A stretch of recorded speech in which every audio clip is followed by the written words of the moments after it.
Hey folks, what's up? Thanks for checking out this very first episode of Painting 101 WAAAGH.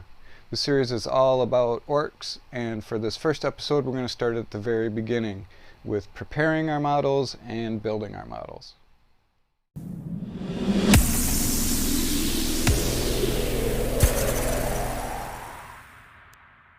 The first and probably most important thing in building your models is scraping off the mold lines. Nothing detracts from a well-painted mini more than big old lines running down the arms and legs and up over the top of the head. My preferred tool for this is a hobby knife, whose blade is a bit dull near the point but sharp back near the handle. You can use the tip for scraping without digging into the mini, and the sharp part for cutting off any remaining sprue gates. This is really quite easy, and it only takes a few minutes per part. Also, you don't want to be that guy or girl who posts pics of a freshly painted mini and is flooded with the "scrape your mold lines" comments. So, scrape your mold lines. Next, and almost as important, is drilling your gun barrels. The easiest way to do this is to use some kind of pokey tool and make a small divot in the center of the barrel. This will keep your drill bit nested and prevent it from wandering when you start drilling. You can use a pin, an awl, or a hobby knife, anything like that. Then you just use a pin vise with a bit, usually about anywhere from 1.3 to 1.9 millimeters to drill a hole.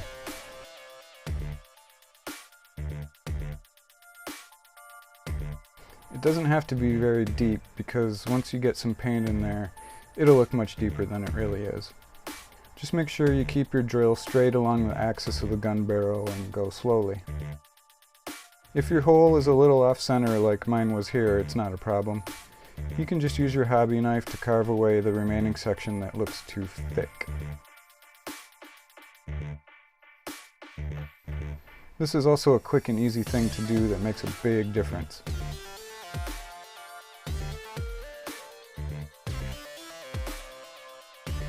You also don't want to be the guy who doesn't drill his barrels. Next, let's take a look at posing. Orc torsos have a ball and socket joint at the hips. This gives us options as to how to pose them. You can build them totally straight and upright like this guy, and that's fine. They still look good, but this joint makes it really easy to give them a little more dynamic and aggressive pose. With this guy, I dropped his right shoulder a bit and rotated the torso a little to his left. You can easily tweak the poses along all three axes to get some really intimidating poses. Let's look at these two side by side, and you can see how these slight angles make a much more dynamic pose. Just don't go too extreme, as that will cause him to look unnatural. However you pose your model, one thing that is important to remember is to keep the plane of the face perpendicular to the ground. You don't want your guys to be looking down at their bases. If you posed your torso too far forward and can't raise the head up enough, you can always carve out a bit of the head up above the back of the neck. On to positioning arms. This will mostly apply to choppy weapons. Since the stock position of the arms are mostly oriented at a 90-degree angle from the body, to get a model to look like he's about to split someone's wig, a lot of people will just crank the arm way up over the head. This just looks goofy and it's really unnatural, so don't do this. A much better way to do this requires a little work, but it's not hard. If I can do it, you can too. You will just need to cut a piece off the top of the shoulder and reposition the arm outward. To do this, estimate the angle by holding the arm up to the model, then cut the shoulder along the plane of the side of the body. Make a straight, decisive cut with a sharp blade so you have a flat surface to glue the arm onto the body. Then choose the position you like and glue it on. This is what mine looks like after repositioning. This is how shoulders actually work, so the result is much more realistic. The last thing to do is to fill these gaps created by raising the arm.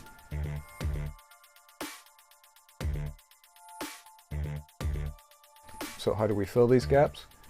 To fill big gaps like this, You can use any kind of 2-part putty you like.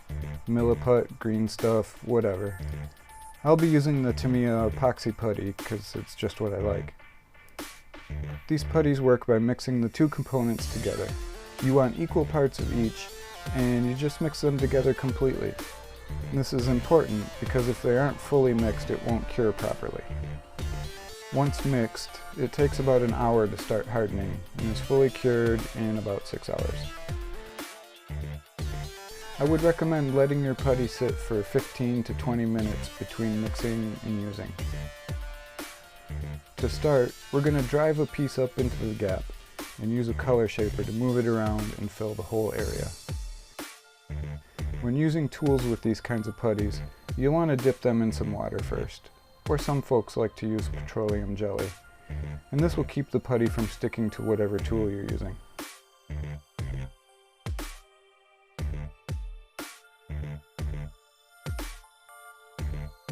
When you're sure the whole area is filled, you can start an initial smoothing and blending the putty into the original model, and then remove any excess putty you might have.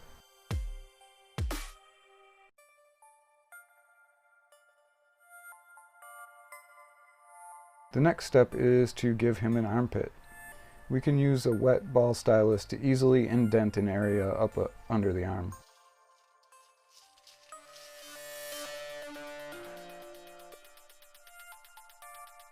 We can use the same tool to extend the recessed areas of the muscles into the putty.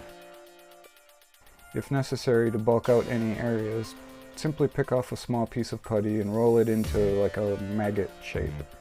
Push it onto the appropriate spot and use a color shaper or ball stylus to smooth and blend it in with the rest.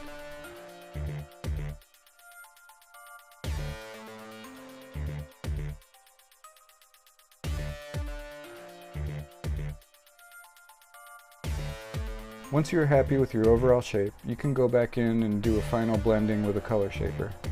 Don't worry if it's a bit rough, as you can go back in with a fine grit sandpaper after it cures. Small gaps like these are really easy to fill. You can use some putty left from resculpting the armpit, liquid green stuff, or even multiple layers of varnish. I actually prefer to use sprue goo. If you don't know what sprue goo is, it's just pieces of sprue cut into small bits and left to dissolve in plastic cement. I like to use the Tamiya Super Thin. The thin cat brush makes it easy to get just enough into the cracks. This will fill the gaps with a combination of cement and the original plastic, making a nice, strong, smooth seal.